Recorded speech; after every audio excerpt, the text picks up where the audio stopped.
mkutano wa mwaka, na kikubwa ni kwamba Watanzania waelewe na wachukulie tu jambo la kawaida kwamba michezo hii huwa ina afya kubwa, na hasa utani uliopo kati ya wajadi wa Simba na Yanga. Huu ni utani ambao unakuwepo tangu miaka ya kale, tangu miaka ya nyuma. Na ukiniuliza mimi Mheshimiwa Albert Chalamila, ukiniuliza imani yangu katika masuala ya kiungu, kwa maana spiritual philosophy, mimi kwangu na masuala ya filosofia na masuala ya kiroho, mimi ni Mkristo Mkatoliki. Lakini haimaanishi kwamba nabeza mtu ambaye sio Mkristo Mkatoliki. Lakini ukija kwenye masuala ya siasa, mimi ni CCM. Hii haimaanishi kwamba nambeza mtu ambaye yuko CUF, yuko Chadema. Lakini ukija katika masuala ya mipira, nimeamua kuwa mshabiki wa Young Africans, lakini hii haimaanishi kwamba nabeza vilabu vingine. Na mtakumbuka kwamba tarehe 8 ni siku kubwa sana pia. Tuna Simba Day. Sasa Simba Day maana yake ni kwamba na mimi utaniona niko uwanjani tena, nitafika mapema sana. Kumaanisha kwamba mtu wa Yanga na mtu wa Simba, mtu wa Azam wanapokaa pamoja, basi tujue kabisa ni kama tu anavyoweza kukaa Muislamu, Mkristo, tujue tu anavyoweza kukaa mtu wa Chadema, mtu wa CCM, tujue tu mtu anaweza kukaa mtu yote yule, kwa maana kwamba hii ni utani, lakini vitu ambavyo vinaleta afya kubwa kwa ustawi wa taifa letu. Na mwisho zaidi ni kwamba mikutano kama hii, nimesema zamani ilikuwa inafanyika chini ya ulinzi mkubwa, kwa sababu kulikuwa kuna michezo ilikuwa kama fujo. Na mnakumbuka kuna wakati fulani hata kule kwenye uwanja wetu wa Taifa viti vilishawahi kung'olewa, watu walifanya uharibifu. Hatukusudii na tutarajii karne ya leo tuingie kwenye ugomvi ambao unakwenda kuharibu miundombinu, ugomvi ambao unahatarisha maisha ya mwanadamu, ugomvi ambao unaleta vitu vya kawaida. Lakini yote hii ili iweze kuwa michezo iweze kuwa na afya nzuri, tunahitaji viongozi wa clubs wawe ni watu ambao wanaongoza kwa hisia za watu wao, kwa hisia za clubs na sio kwa hisia ya kwao wenyewe. Tukianza tu babaishaji, kunyang'anya matokeo, kufanya vitu ambavyo si vya kidemokrasia, tutakuwa tunahatarisha afya clubs zetu, lakini zaidi pia tutakuwa tunahatarisha afya ya tasnia ya michezo nchini.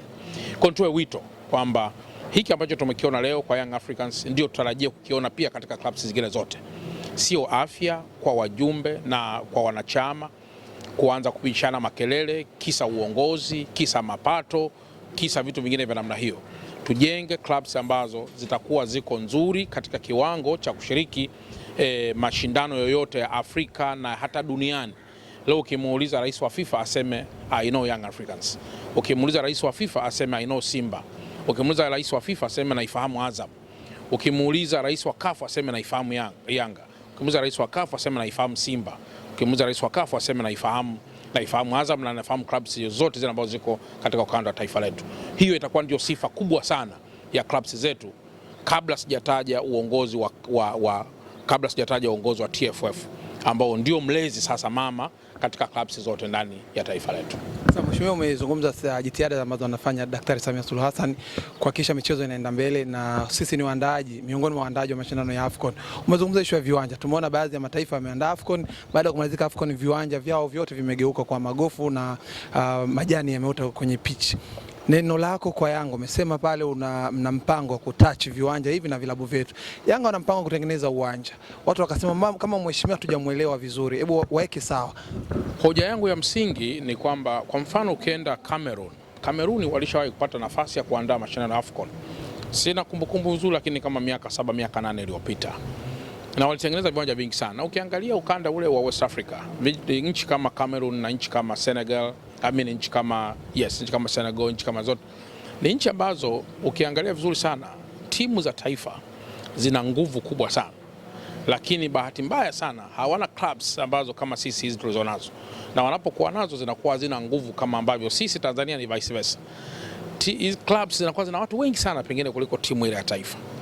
Sasa uwekezaji wa viwanja hivi ambao tunakuwa tunaufanya, ukiangalia kwa mfano kama Cameroon ambako nimesema, kwa kuwa timu ya taifa ndio inakuwa inapata popularity kubwa kwa sababu wachezaji wake wengi wanacheza clubs nyingi za nje.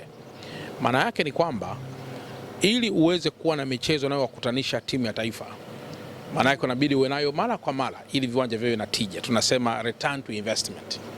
Sasa kinachotokea ni kwamba kule ukiangalia viwanja wakati fulani vinabadilika vinakuwa magofu, kwa sababu timu zile ambazo zinaweza zikaleta fedha haichezwi mara kwa mara ndani ya taifa. Sasa hoja yangu ya msingi kwa Tanzania ni tofauti. klabu ya Yanga na klabu ya Simba, let's say kwa mfano, ni clubs ambazo zinakutana mara kwa mara na zinakuwa zina mashabiki wengi katika taifa letu. Hoja yangu ya msingi ni kwamba kwa kuwa Young Africans wameonyesha nia kujenga uwanja, hilo sio tatizo. Lakini ninachokizungumzia mimi ni kwamba viwanja hivi leo vinajengwa pase kwa fedha za serikali. Maanake ni miundombinu inayojengwa kwa fedha za serikali.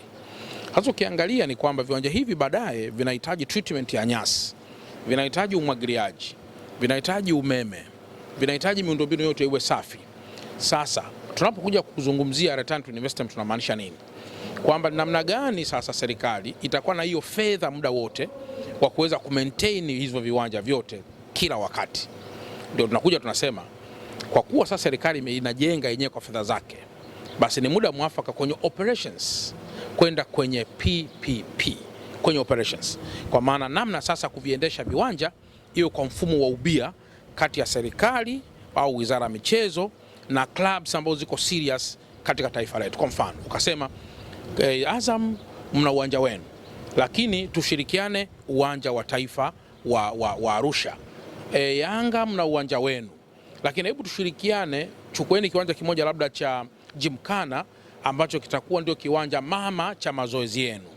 Au wenzetu wa Singida, ninyi tunafahamu labda mna uwanja wenu, sasa tumieni uwanja huu, lakini baada hapo muwe na jukumu la kuservice viwanja katika zile gharama za kawaida. Kwa maana kama mahali tunahitajika kutoa milioni 10, basi wewe utatoa milioni 5, serikali itatoa milioni 5, lakini operations ni kwamba kitakuwa kinafahamika kama kiwanja serikali lakini mwendeshaji ni Yanga, kiwanja serikali lakini mwendeshaji ni Simba, kiwanja serikali lakini mwendeshaji ni Azam, kiwanja serikali lakini mwendeshaji wake ni Singida.